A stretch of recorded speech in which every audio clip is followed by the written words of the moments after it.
السلام عليكم عملائنا ومتابعينا، يا رب تكونوا بخير وفي أفضل حال.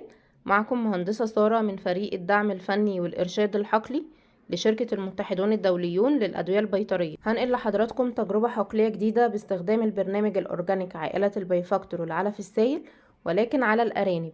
وهنشوف تأثير البرنامج على الأرانب واللي بيعمل على زيادة الخصوبة وزيادة عدد الخلفة وكمان زيادة وزن الخلفة، وبيعمل على رفع المناعة والحيوية. ده غير انه بيعمل على فتح الشهية وزيادة استساغة العلف ورفع القيمة الغذائية للعلف وامتصاص العناصر والفيتامينات.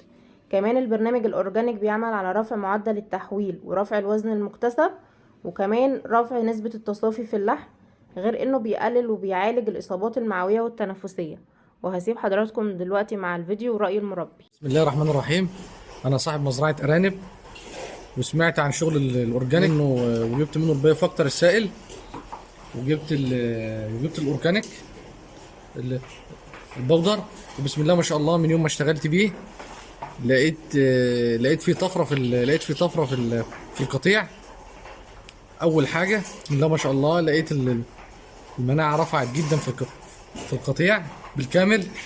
تاني حاجه الخصوبه رفعت عن الامهات، وعدد الاجنه زاد بطريقه ملحوظه. كانت الام بتجيب سبعة وثمانية. بعد ما استخدمت الشغل الاورجانيك زاد الانتاج بمتوسط 10 خلفات في البطن، وتحويل اللحم زاد، وبقى عندي طفره ملحوظه في التحويل. بسم الله ما شاء الله، ربنا يجازيهم خير يا رب على المجهود الرائع ده.